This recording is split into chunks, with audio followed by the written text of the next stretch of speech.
En el tiempo en que los cristianos no habían formulado aún su iconografía, sus símbolos o sus mitos, en un sentido, esto representa al otro mundo. Las regiones tenebrosas donde los iniciados contactaban con las divinidades. Es la luz que penetra en la oscuridad, buscando un camino a la vida futura. Los portales de la inmortalidad a través de la muerte. Y así, los iniciados llegaban aquí en total oscuridad, quizás sin antorchas, a impregnarse del espíritu del lugar. Simbolizaban el tránsito de la vida a la muerte y a la resurrección.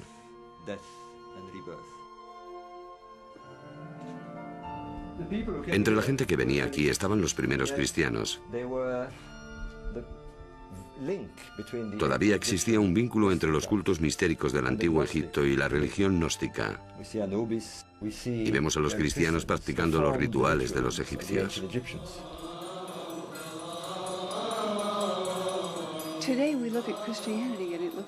Hoy vemos el cristianismo y parece muy variado, desde los baptistas a los ortodoxos rusos, a los calvinistas y a los católicos romanos. Pero en el siglo I la variedad era mayor aún, porque no existía el canon de las escrituras del Nuevo Testamento, ni un credo universal, ni tampoco una estructura específica. Lo que me fascina es que entonces el cristianismo era más plural de lo que es hoy.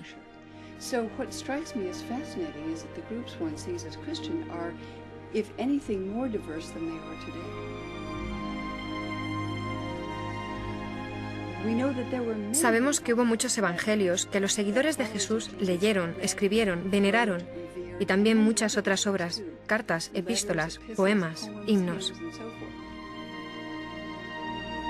Los cristianos contemplan los inicios de su fe con nostalgia. Un tiempo en que la palabra de Jesús y sus apóstoles sonaba como auténtica, cuando el credo era claro y su contenido incontestable. Pero ahora los documentos descubiertos arrojan otra luz sobre sus orígenes.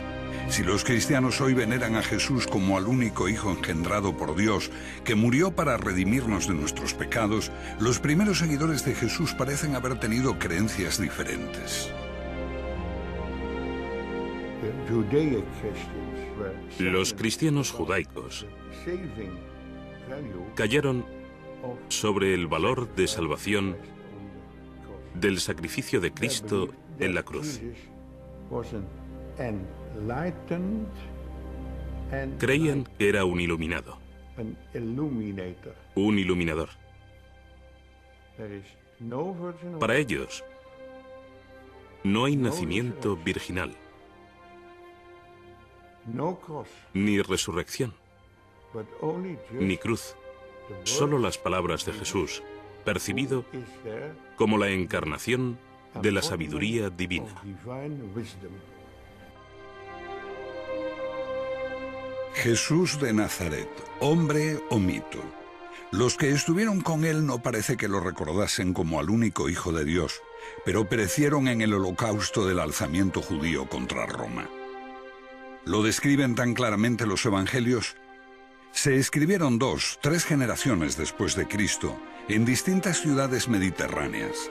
Entonces surgió otra imagen, la de Jesús como Hijo de Dios. Sin embargo, persistían ecos de los primeros tiempos. Edad Media, el sur de Francia. Una fe diferente surgía y proponía otra visión de Cristo. La Iglesia considera herejes a esa gente, peor que demonios. Durante décadas, la furia de la Iglesia se alza contra los cristianos gnósticos. Los cruzados diezmaron a la población. Se creó la Inquisición para quemar a esos cátaros, como ellos se llamaban a sí mismos, los purificados, los puros.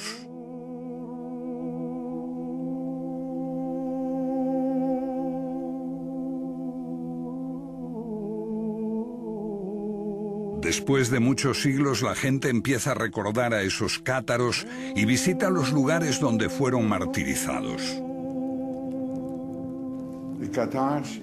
Los cátaros no fueron precursores de la Reforma. No eran una herejía de la fe católica.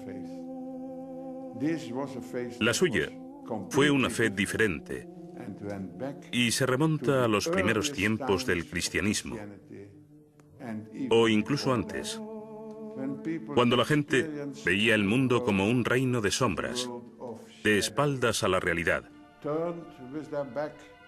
a la verdad auténtica. Un hombre atado, incapaz de moverse, creyendo que las sombras que ve en la pared son la realidad. Sombras proyectadas por el mundo divino que está detrás de él. Mira, hombre. Es así como el filósofo griego Platón describía al hombre. Los iniciados en las religiones mistéricas creían que podían liberarse de las ataduras y hallar la gnosis, el conocimiento, en su corazón. Un conocimiento secreto que transforma al hombre y lo hace consciente de la verdad, del mundo espiritual. Son los gnósticos. Los estudiosos creen que esa búsqueda también caracterizó al cristianismo primitivo, antes de que se escribieran nuestros evangelios. Hay ecos de eso en las palabras de Pablo, que habla de buscar a Cristo dentro de uno mismo. Y también en otros documentos hallados hace casi 60 años en Nag Hammadi, Egipto. Los libros de Nag Hammadi son más importantes que los manuscritos del Mar Muerto, porque arrojan una nueva luz sobre el cristianismo, Jesús y Dios.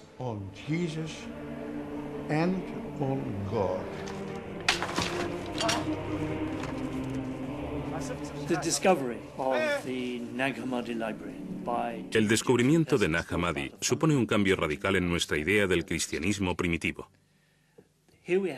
Tenemos aquí 52 manuscritos que nos hablan del primer cristianismo. Estaban asociados posiblemente a un monasterio cristiano egipcio. Estos libros se enterraron en el siglo IV para evitar su destrucción.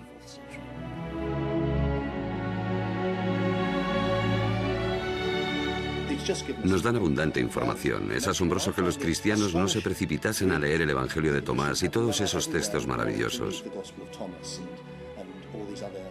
Me parece que eso demuestra el poder de la Iglesia romana, que los dejó a un lado y aún los considera heréticos y peligrosos.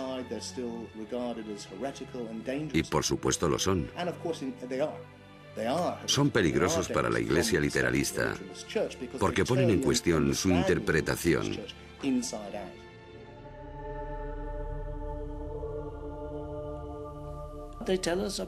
Nos hablan de las diversas formas en que la gente creía que se podía hallar la salvación. Por la contemplación, por la expansión de la chispa divina que hay en nosotros, comunicándose con Dios, buscando en nuestra propia alma, una búsqueda individual de lo divino, sin la ayuda de sacerdotes u obispos. Suena atractivo. El gnosticismo es atractivo, sobre todo para la mente moderna, porque promueve una religión para el individuo, no para la Iglesia. Creo que es lo que los humanos han buscado siempre, hallar la divinidad por sí mismos. Pero esto es una simplificación, porque se trata de algo mucho más complejo. En cierto modo, es como tomar un baño de espuma y que entre jabón en los ojos. Enceguece a la vez que limpia.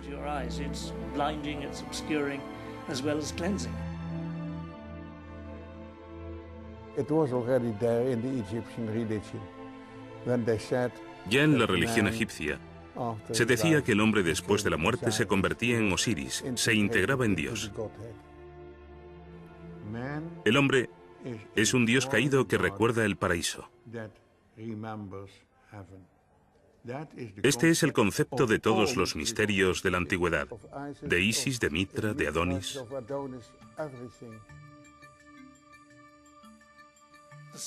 El punto central del gnosticismo es que todos nacemos con una chispa divina dentro y que el deber de los creyentes es hallar esa chispa y expandirla, tomar contacto con Dios mirando en nuestro interior. La agnosis. Gnosis significa autoconocimiento. ¿Qué es autoconocimiento? ¿Éxtasis? ¿Psicoanálisis? ¿Qué es?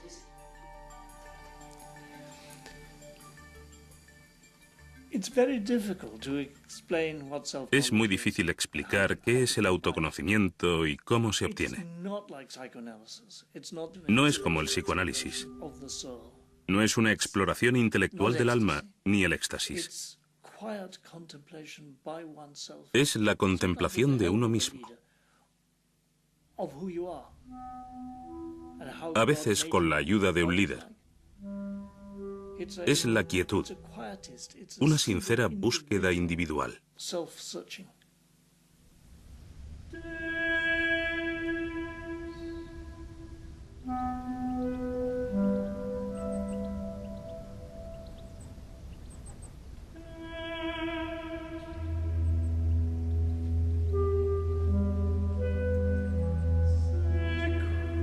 Creo que la idea básica que subyace en el gnosticismo es que estamos confundidos en nuestra idea sobre lo que es la vida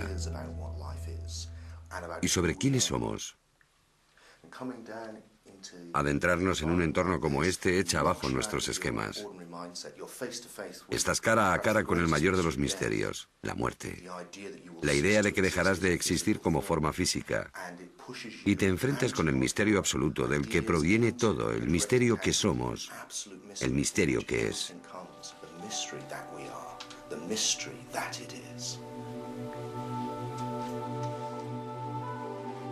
Pero ¿por qué buscarlo en la oscuridad de estos corredores?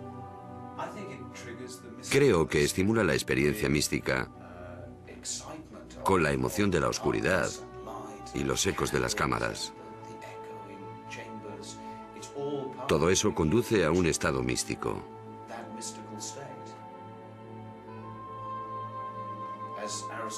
Como decía Aristóteles sobre los misterios, no vas allí a aprender, sino a experimentar. Si crees que solo es un proceso intelectual, te equivocas. Es algo mucho más grande que eso.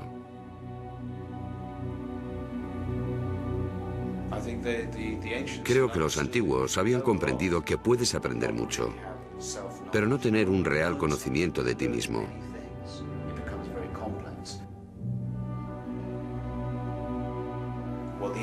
Lo que los antiguos buscan es un retorno a la totalidad, el conocimiento de la unidad de todas las cosas.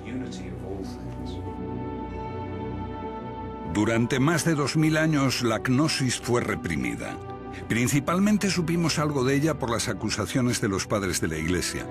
Pero el hallazgo de Nag Hammadi en 1945 cambió para siempre nuestra forma de ver los orígenes del cristianismo. Los que los hallaron al principio los desecharon. Cayeron en manos de traficantes, algunos fueron quemados, pero finalmente llegaron a manos de la ciencia gracias a personas como Gilles Quispert, que llevó los manuscritos más importantes a Europa, y a sus amigos, entre ellos el gran psiquiatra Carl Jung.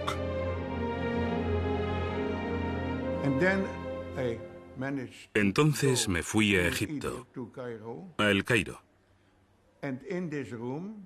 Y en esta sala negocié con el director de esta institución y descubrí que esos códices no serían publicados si este Códex de Jung no volvía al Museo Copto de El Cairo. Ahora acumulan polvo en una pequeña sala, abiertos quizá una vez cada 10 años y solo en presencia de un funcionario del museo, la policía secreta y un juez. Quispel es bien recibido. Todos los manuscritos de Nag Hammadi se publicaron cuando devolvió el más preciado, el Evangelio de Tomás, con las palabras de Jesús.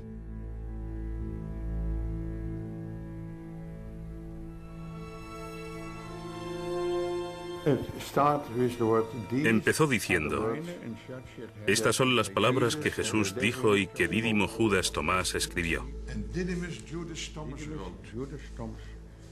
Y él dijo: quien descubre el sentido de estas palabras no conocerá la muerte. ¿Quién es Dídimo Tomás? Dídimo Judas Tomás significa Judas el mellizo o el gemelo. Fue uno de los hermanos de Jesús. La tradición de la Iglesia posterior transformó a Tomás en el apóstol que no creía que Jesús había resucitado. El escéptico Tomás fue el discípulo más fiel de su maestro. ¿Fue quien entendió mejor a su hermano? Según el Evangelio de Tomás, sí.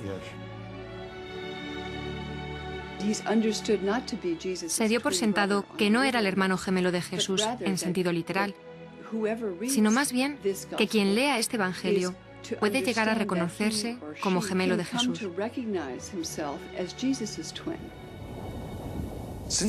Dado que se ha dicho que eres mi gemelo y auténtico compañero, examínate a ti mismo.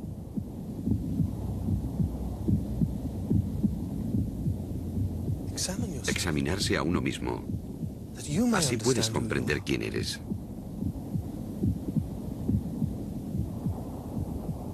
Y serás llamado, porque el que no se conoce a sí mismo nada sabe. Pero el que se conoce llega simultáneamente a la profundidad de todo. Lo que tienes dentro te salvará. You have within you will save you if you bring it forth from yourselves. Creo que Tomás se interpreta simbólicamente, que todo el que viene a ver a Jesús viene a verse a sí mismo como el gemelo de Jesús, el que es creado a imagen de Dios, como Él lo fue. ¿Qué dice el Evangelio de Tomás? Bueno, el Evangelio de Tomás es una colección de dichos que prometen revelar algo. Lo que el oído no puede oír, lo que el ojo no puede ver, lo que ninguna mano ha tocado y lo que nunca se le ocurrió a ninguna mente humana. Bueno, eso eres tú. Tú eres lo que no puedes oír ni ver, tu esencia, el conocimiento mismo. Y creo que esta es la clave si quieres entender qué es el cristianismo y qué es el paganismo. Un viaje de autoconocimiento. Este era el gran precepto que el dios Apolo dio a los paganos en el oráculo de Delfos. Buscar la gnosis, el autoconocimiento, conocerse a uno mismo. Y lo mismo sucede con los cristianos. Lo que busca es la parte de ti que no puede morir. No es que se te vaya a dar algo que no tengas ya, es descubrir que ya eres inmortal. Porque tu esencia no es el cuerpo. Si descubres lo que realmente eres, descubres lo divino. Descubres a Dios dentro de ti. Parece ser un cuerpo, pero eres conciencia. Y esa conciencia da testimonio del nacimiento, de la muerte, porque todos los gnósticos, incluidos los gnósticos cristianos, creían en la reencarnación, y este proceso era un poco como despertar e irse a dormir. Estabas en un ciclo de cuerpos diferentes, yendo y viniendo, pero no eras el cuerpo. Eras conciencia que da testimonio de esto, de modo que jamás naciste y posiblemente no podrás morir. Todas las cosas separadas son expresión de una misma cosa. Así, todos los seres humanos son imágenes. Ellos usan la palabra eidolon, de un demonio o espíritu. ¿Un reflejo de lo divino? No tanto un reflejo, sino la forma en que lo divino se hace consciente de sí mismo. Para el Padre, ellos emplean el término la deslumbrante oscuridad. ¿Te imaginas la luz sin nada que reflejar? Es lo oscuro. Entonces, la luz en sí misma es oscura. Y usan el término brillante oscuridad. Potencialidad pura, solo luz. Solo conciencia, sin nada de lo que ser conscientes. Cuando eso crea algo por sí mismo para ser consciente, o como la luz algo para reflejar, el universo cobra existencia. Esta conciencia de Dios se expresa a sí misma en todos los seres. Así que todos nosotros somos imágenes o eidolons de la conciencia universal que es todo, que es Dios. El mito cristiano tal como lo conocemos marca un profundo abismo entre el hombre y Dios. Dios es Dios, nosotros simples mortales.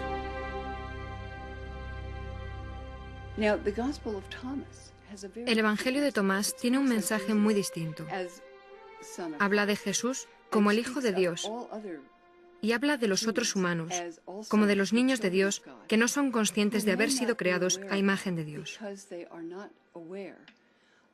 La luz divina que se creó antes de que el universo se creara, cuando Dios dijo, hágase la luz, la humanidad fue hecha imagen de esa luz.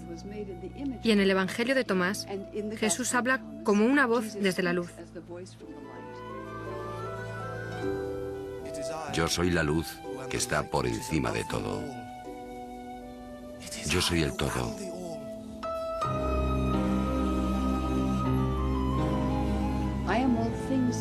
Soy todas las cosas. Todas las cosas salen de mí. Estoy en todas las cosas. Rompe un trozo de madera y estoy allí. Levanta la piedra y me encontrarás.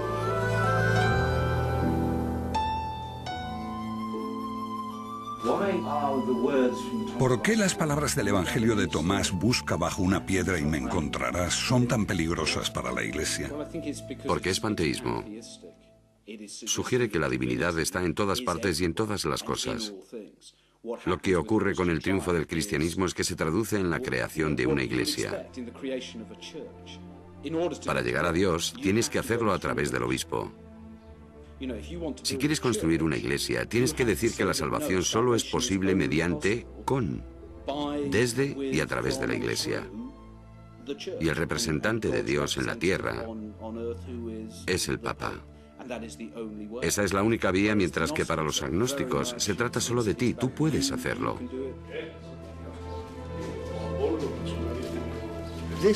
Esa fue la revelación de la gnosis, que tu esencia es inmortal. No tenías que ganártelo siendo un buen chico, obedeciendo las normas. Por eso los gnósticos son bastante anarquistas, son librepensadores, libertinos, no obedecen reglas.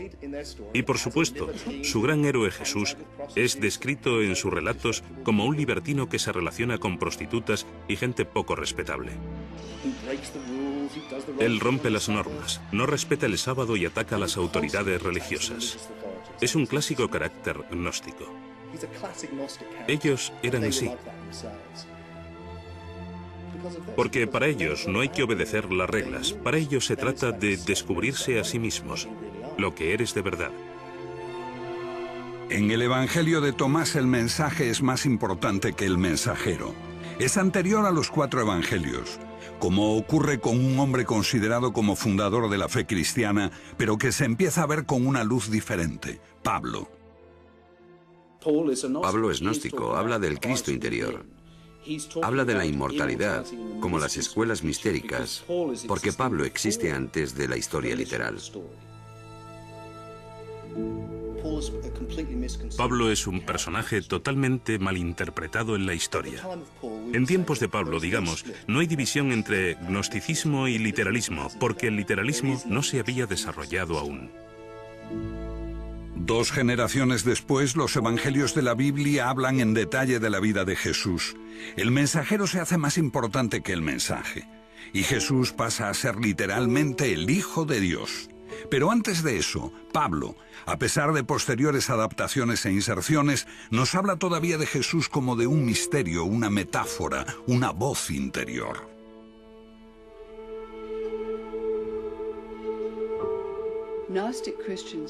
Los cristianos gnósticos creían que Pablo era su maestro, el padre de la Iglesia, Tertuliano, que despreciaba a los gnósticos. Llamaba a Pablo el apóstol de los herejes, porque los herejes, pensaban, amaban a Pablo, citan a Pablo, apoyan a Pablo, porque su enseñanza es muy misteriosa y a veces muy profunda. Si es así, el pensamiento de Pablo coincide con la mayor parte de las ideas elaboradas aquí. Quizá la ciudad más grande de la antigüedad, en la encrucijada de Asia, África y Europa, la ciudad de Alejandría. Alejandría en ese tiempo, la segunda ciudad del occidente. Allí se originó el gnosticismo. Allí vivían los egipcios, los griegos Y había más judíos en Alejandría que en Judea y Galilea en aquella época.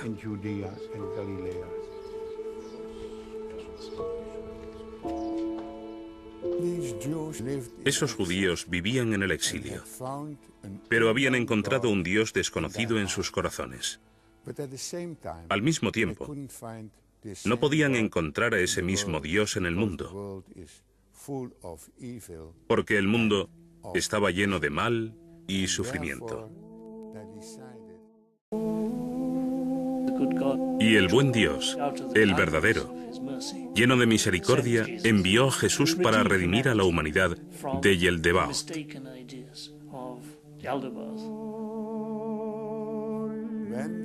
Cuando esos judíos de Alejandría se hicieron cristianos, Jesús apeló a lo más profundo de ellos y dijo: quien se conoce a sí mismo, conoce a Dios. Mito o metáfora, en la figura de Jesús está también la semilla de la discordia. En torno a su persona sobrevino una batalla de ideas que separó las dos posturas. Sí, una de las mayores pugnas entre los seguidores de Jesús fue la cuestión de por qué Jesús murió de manera tan terrible. Para las comunidades ortodoxas, la única forma de encontrarle un sentido religioso era interpretarlo como un sacrificio redentor. Pero este sacrificio redentor solo tenía sentido si todos necesitábamos redimirnos del pecado. Así, los cristianos desarrollaron la idea de que teníamos que haber pecado terriblemente, sin posible redención. Entonces, la idea de que el Mesías de Dios muere en un sacrificio redentor por los pecados del mundo se convierte en una forzada explicación de su crucifixión. Así nace un nuevo elemento en la relación entre el hombre y la divinidad: el pecado original. El elemento central del mensaje cristiano, su fuerza, reside en la culpa, que Dios está mirando, sabiendo no solo todo lo que hacemos, sino también todo lo que pensamos. Creo que el cristianismo es bastante excepcional en el sentido de que Dios lo ve todo y castiga a los creyentes por sus malos pensamientos, por los pecados de la mente. El pecado y la culpa crearon un credo en el que predomina el miedo a Dios y al infierno, siempre presente en las prédicas de los sacerdotes. No es una idea que compartieran los gnósticos. La palabra pecador no figura en su diccionario. El Evangelio de Tomás no habla mucho de la discontinuidad entre Dios y nosotros mismos, sino de humanos creados a su imagen divina y, por tanto, con una especie de conexión, de afinidad con lo divino. El hombre es un Dios caído que recuerda el paraíso. Ese es el concepto de todos los misterios de la antigüedad y también de la gnosis. No hay espacio para el pecado. Por supuesto, eso no significa que seamos divinos y más, sino más bien que podemos encontrar nuestro camino hacia Dios cuando hallemos el camino hacia nosotros mismos, y que existe un medio de reparación para los pecados y errores que cometamos. Pero pecar es tan esencial que Jesús tuvo que morir para redimirnos, un argumento tomado de un antiguo mito, Adán y Eva y el primer pecado que hizo al hombre mortal. Los cristianos pusieron más énfasis en el pecado de Eva que los judíos. Antes del cristianismo ortodoxo, el pecado no era una cuestión central. Los maestros judíos, paganos, gnósticos coincidían en que tenemos la capacidad de seguir o de desobedecer a Dios. Tenemos buenos y malos impulsos. Se entendía que esta era la condición humana. Existe un gran debate sobre esto, porque algunos cristianos creían que era absurdo, lo de comer una manzana. Una desobediencia inocente por la que Dios condena a los hombres a una existencia inferior, lejos del paraíso. Un castigo totalmente desproporcionado.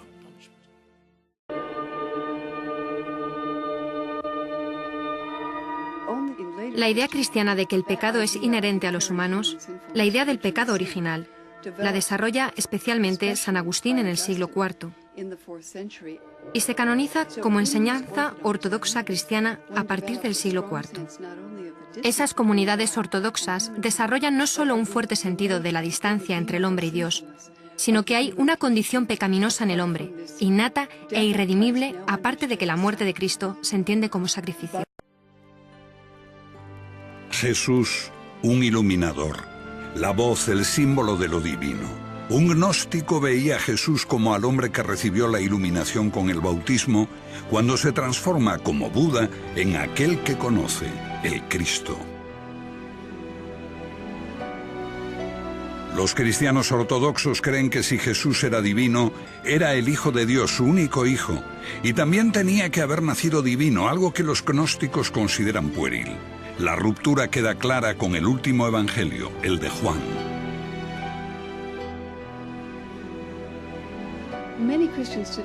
Muchos cristianos pensarán hoy, desde luego, el cristianismo dice que Jesús es el Hijo de Dios. Pero esto no es lo que vemos en Mateo, Marcos o Lucas. Encuentras que Jesús es el Mesías de Dios, el que enseña el camino de la rectitud. Se podía ser un judío muy devoto y seguir a Jesús en eso. Pero con el Evangelio de Juan, la afirmación de que Jesús es Hijo de Dios, y más aún, su único Hijo, es una afirmación radical que no veo mencionada por los ortodoxos antes del año 160 más o menos. Pero esta idea se convierte en la lente a través de la cual los cristianos leen los Evangelios.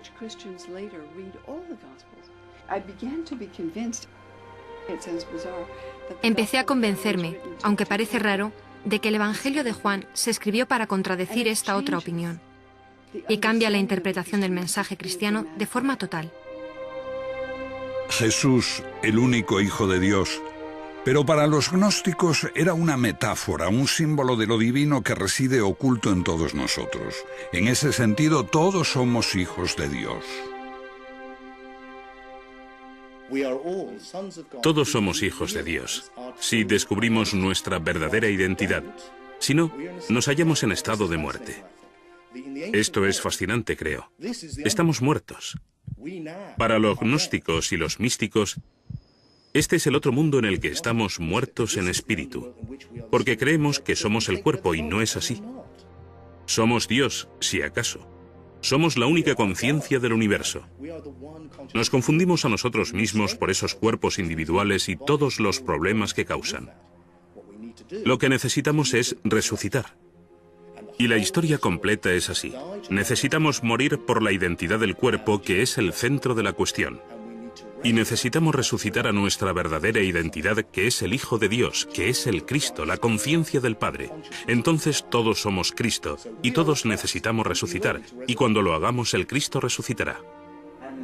En ese sentido, el mito, la historia completa de la crucifixión de Cristo y la resurrección, ¿es un modelo para todos y cada uno de nosotros? Sí, precisamente. Es un modelo que se encarna en la iniciación. Con los literalistas cristianos esto pronto se convierte más bien en una idea macabra, que al final de los tiempos resucitarás con tu cuerpo y serás de nuevo un cuerpo físico. Porque es lo que creen que le pasó a Jesús. Vino en cuerpo físico y murió literalmente, y eso es exactamente lo que te pasará a ti, o al menos te pasará si comprendiste el mensaje cristiano. Los gnósticos, desde luego, dicen todo lo contrario. Si no comprendes el mensaje, regresarás en un cuerpo por la reencarnación. Si lo comprendes, te darás cuenta de que no eres un cuerpo, que eres el Cristo, uno con Dios, y no será ya necesario este ciclo de reencarnaciones. Casi una fe diferente, un enfoque opuesto. ¿Cuál fue primero? ¿Cuál fue el origen? Tenemos al literalista cristiano Policarpo, y unas décadas después, a mediados del siglo II, tenemos a Tertuliano, diciendo que los seguidores de los gnósticos llenan el universo. Así te haces la idea de que esta iglesia literalista existía desde los apóstoles y que los gnósticos fueron una desviación muy posterior. Lo que estamos sugiriendo es que en realidad es totalmente al revés. Los gnósticos se propagaron en el siglo I y II y fueron machacados por una iglesia literalista que entonces comenzaba su andadura. La ortodoxia, como la conocemos, surgió después del gnosticismo y en gran medida fue una reacción al mismo.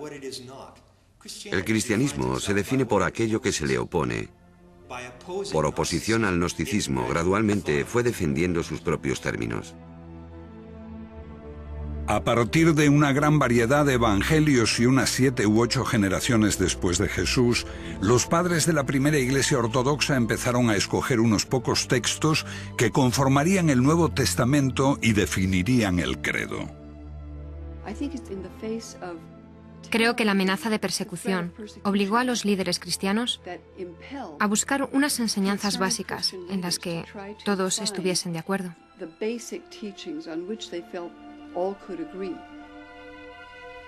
En esta selección, las opiniones gnósticas eran demasiado complejas y fueron desestimadas. Una de las grandes bazas del cristianismo es la simplicidad con que se transmite el mensaje. Decir que Jesús es el Hijo de Dios. Jesús vino a salvarnos por nuestros pecados. Jesús murió por nosotros, sabiendo que estas insignificancias son el pase que da entrada a la iglesia cristiana. En sentido amplio, ¿los evangelios son una invención? Creo que es un error verlos como una invención, pero se prestan a interpretaciones ambivalentes. Por ejemplo, Pablo dice hablar de dos formas al mismo tiempo. Para los que pueden oír el mensaje espiritual y para quienes solo pueden entenderlo literalmente. Si tomamos la frase que aparece en muchas iglesias, nadie llega al Padre sino a través de mí, vemos que para los gnósticos, esto significa que para llegar a Dios tienes que ser consciente de lo que esta figura representa en ti. Y este es el mensaje de Pablo. Para llegar a Dios debes hallar al Cristo dentro, como una alegoría de la verdad. Pero el literalismo dice, no, este es el único camino.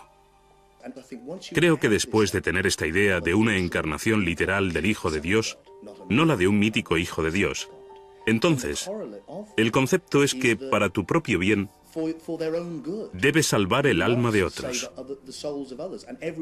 Y todos deben creer esto, obligados por su propio bien. Así tienes el mandato divino de ser autoritario. Los cristianos lo tomaban todo como algo personal. Pero cuando personalizas a la divinidad, la cargas con toda la ira, críticas, resentimiento y agresividad que existe en la personalidad humana. ¡Hereje!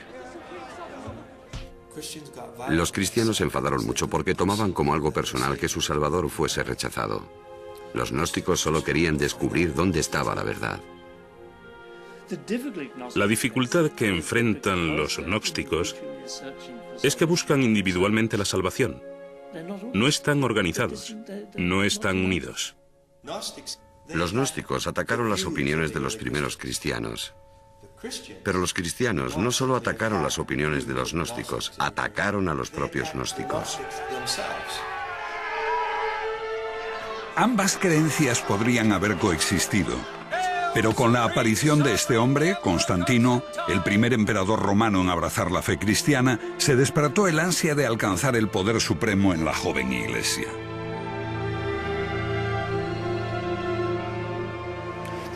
La historia dice que Constantino tuvo una visión, un sueño. donde veía la señal de la cruz en el cielo, y se convenció de que si se hacía cristiano y utilizaba este emblema, ganaría la batalla contra su rival pagano. Fue aquí, en el puente Milvio, donde tuvo lugar una gran batalla que colocó al cristianismo en su triunfante camino al éxito.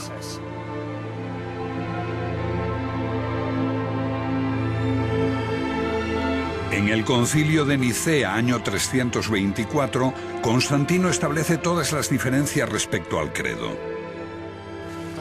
Compañeros ministros, creemos en un Señor, Jesucristo, el Hijo de Dios, un Dios de Dios. 3 siglos después de su muerte, Jesús es proclamado Hijo de Dios por decreto imperial, y se prohíbe cualquier otra opinión.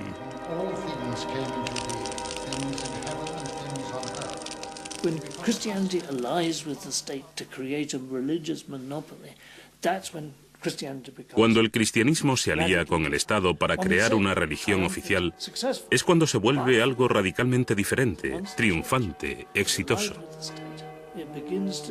Pero al haberse aliado con el Estado empieza a cometer los mismos crímenes que había denunciado en sus primeros 300 años de existencia. Persigue, mata por la religión. Se transforma en una institución jerárquica, opresiva, necesariamente conservadora.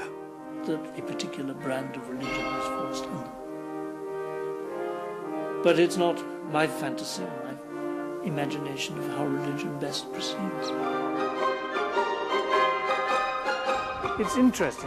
Es interesante Constantino.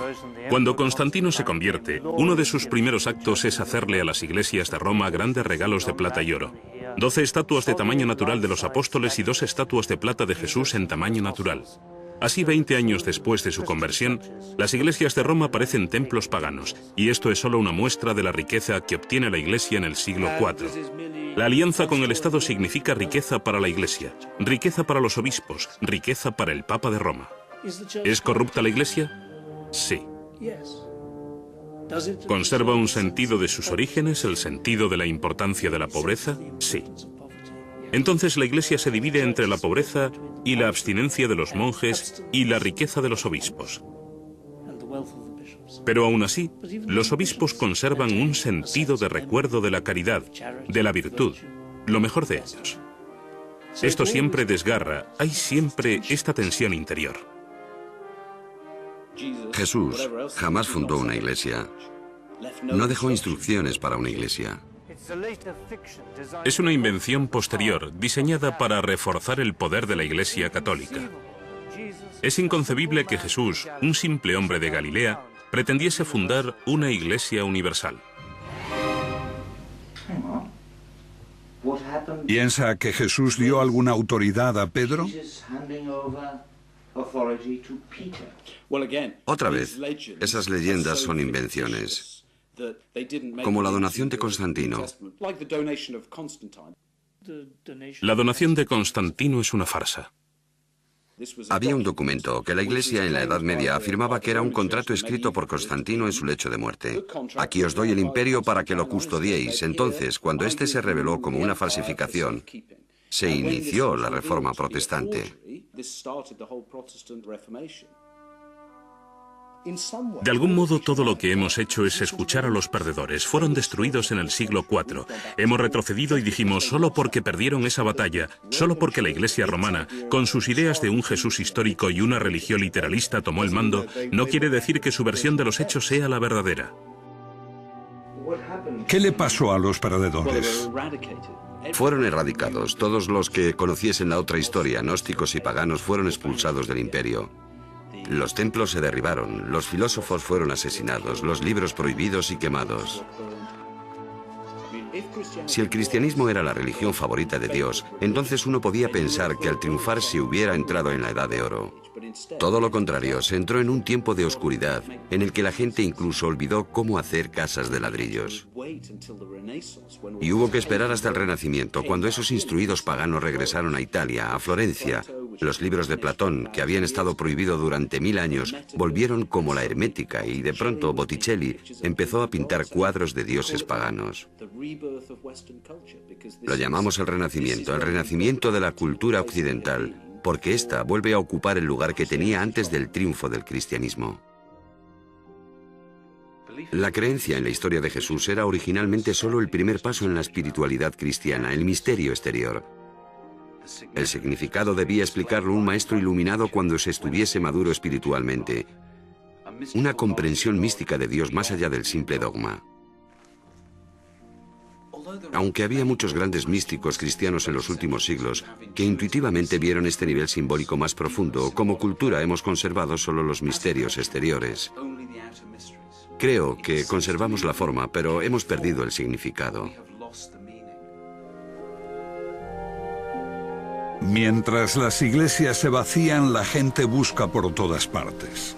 A veces tan lejos como el otro extremo del mundo, sin darse cuenta de que una antigua tradición que buscaba lo mismo yace en lo profundo de nuestro pasado.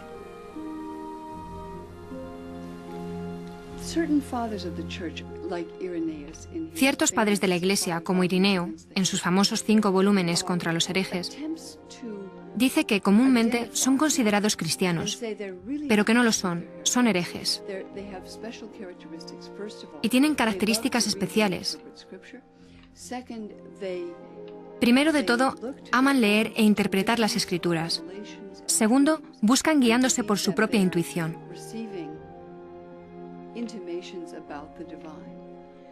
Tercero, están investigando constantemente, siempre abiertos a nuevas exploraciones. Uno podría haber dicho lo mismo de quienes ahora integran la corriente de la nueva era. Indudablemente, se espera que los filósofos investiguen e indaguen. Preguntando, uno encuentra una tradición desarraigada, interrumpida por muchos siglos, complicada, a veces confusa. Todo esto parece un poco difícil de entender para un hombre moderno. Querido amigo, no hay atajos a la gnosis y ningún nirvana instantáneo. Me hizo reír con esto el anciano caballero, porque tiene razón, por supuesto.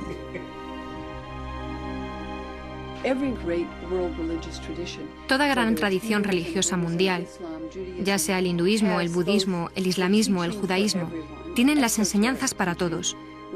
La enseñanza esotérica, que se supone siguen todos sus fieles. Y también una enseñanza esotérica o mística. La única que no lo tiene es el cristianismo occidental. Creo que es lamentable que haya sido considerado herético ese camino que mucha gente busca para su propia integridad y desarrollo. Either heretical or a pathway